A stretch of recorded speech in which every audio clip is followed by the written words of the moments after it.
સમજીએ સહયોગી આરતી મહેતા પાસેથી। આરતી, ગુડ મોર્નિંગ। કઈ રીતે આજે વૈશ્વિક બજારો આપણને સંકેત આપી રહ્યા છે? ગુડ મોર્નિંગ ચાંદી। અને ગ્લોબલ બજારોની વાત કરી લઈએ તો આજે એક મિશ્ર સંકેતો અહીંયા બનતા દેખાય છે। ખાસ કરીને યુએસ માર્કેટમાં પોઝિટિવ કામકાજ થતું દેખાઈ રહ્યું છે અને જુઓ 9 એપ્રિલ બાદ બજારમાં સૌથી વધુ તેજી આપણે જોઈ રહ્યા છે। 9 એપ્રિલે જે રેસિપ્રોકલ ટેરિફ લાગુ થયા હતા તેની અસર આપણને બનતી દેખાય છે। ખાસ કરીને ત્રણેય ઇન્ડાઇસીસ આપણે જોઈ રહ્યા છે યુએસના પોઝિટિવ સાથે કામકાજ કરતા દેખાઈ રહ્યા છે। ખાસ કરીને S&P 500 ની વાત કરી લે તો ત્યાં લગભગ 200 DMA ની ઉપર અહીંયા ક્લોઝિંગ જે છે તે આપણને બનતું દેખાયું હતું અને ખાસ કરીને સપોર્ટ ક્યાંથી મળતો દેખાઈ રહ્યો છે તો મોટી ટેક કંપનીઓ છે જેમાં એક તેજી સાથેનો કારોબાર આપણે જોયો હતો તો તેનો સપોર્ટ ખાસ કરીને અહીંયા મળતો દેખાઈ રહ્યો છે। માર્કેટ કેપની વાત કરી લઈએ તો ઓલમોસ્ટ $800 બિલિયન ડોલર જે છે તે વધુ જોડાયા છે માર્કેટ કેપમાં, એટલે માર્કેટ કેપ પણ અહીંયાથી વધતો દેખાઈ રહ્યો છે। બીજી બાજુ ડોલર ઇન્ડેક્સની જો આપણે વાત કરી લઈએ તો 101 ને પાર અહીંયા ડોલર ઇન્ડેક્સમાં કામકાજ જોવા મળતું દેખાયું છે। ગઈકાલે 100ના લેવલ્સ આપણે ઓલરેડી જોયા હતા અને સાથે જ મિડલ ઇસ્ટની મુલાકાતે ડોનાલ્ડ ટ્રમ્પ પણ જવાના છે તો ત્યાંથી કઈ રીતે ડેવલપમેન્ટ આવે છે એના પર પણ નજર રાખવાની રહેશે। પણ મોટાભાગે જે ટેક શેર્સ જે વધ્યા છે જેનો સપોર્ટ ખાસ કરીને મળતો દેખાઈ રહ્યો છે, નજર કરી લે કયા ટેક શેર્સ કેટલા પર્સન્ટેજ વધ્યા છે તો જો એમાં એનવીડિયાની વાત કરી લે 5%નો વધારો આપણે જોઈ રહ્યા છે, મેટામાં 8%નો વધારો આપણે જોઈ રહ્યા છે। એટલે આ બધા ખાસ કરીને ટેક કંપનીઓ છે જેનો સપોર્ટ ખાસ કરીને મળ્યો છે।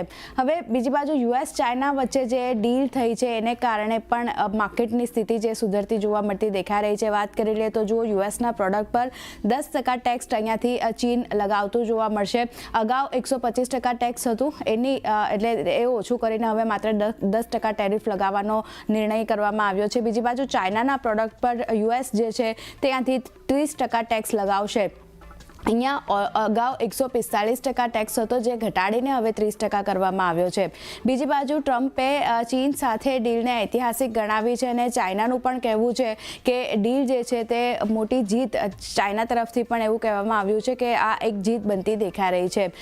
ચાઇનાનું નિવેદન જો સમજી લઈએ તો તેમનું કહેવું છે કે બંને દેશો વચ્ચે કરાર જે છે તે ખાસ કરીને મહત્વપૂર્ણ પગલું તેઓ ગણાવી રહ્યા છે અને ટ્રમ્પ પ્રશાસને ટેરિફમાં સુધારો કરવો જોઈએ તેવું પણ અત્યારે ચાઇના તરફથી નિવેદન આવતા દેખાઈ રહ્યા છે। પણ જે રીતે તેમણે 90 ડેઝ ટેરિફ જે ઘટાડ્યા છે તે એક ઇમ્પોર્ટન્ટ ફેક્ટર છે ને એને કારણે પોઝિટિવિટી આવતી દેખાઈ રહી છે। હવે આ ડીલ કેટલી સફળ થતી જોવા મળશે તેના પર નજર કરી રહી, કારણ કે ચાઇના જે છે તે ખાસ કરીને વાયદો પૂરો ન કરવાનો ઇતિહાસ ચાઇનાનો રહેતો દેખાયો છે, કારણ કે અમેરિકાથી ઇમ્પોર્ટનો જે વાયદો છે તે તેમણે પૂરો નથી કર્યો। 2021ની જો આપણે વાત કરી લઈએ તો $200 બિલિયન ખરીદીનો વાયદો હતો જે ચાઇનાએ પૂરો નથી કર્યો। તો હવે આ ડીલ અહીંયાથી કેટલી સફળ બનશે તેના પર ખાસ એક નજર રાખવાની રહેશે। 31 ડિસેમ્બર 2021 સુધી માત્ર 58% ખરીદી જે છે તે અહીંયાથી ચાઇનાએ કરી છે અને બીજી બાજુ 2024ની જો આપણે વાત કરી લઈએ તો લગભગ $143.9 મિલિયન અમેરિકી સામાન ચાઇનાએ ખરીદ્યો છે।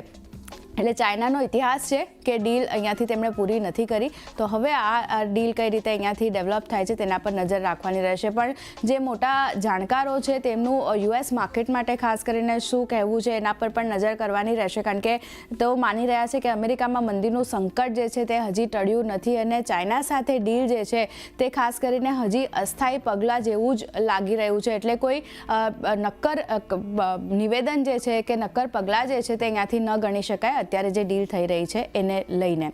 ગોલ્ડમેન સેશનું પણ નિવેદન આવ્યું છે યુએસ માર્કેટ માટે। તેમનું માનવું છે કે તેમણે 2025 માટે જીડીપી ગ્રોથ અનુમાન ખાસ કરીને યુએસનું વધાર્યું છે અને જીડીપી અનુમાન તેમણે 0.5%થી વધારી 1% કર્યું છે।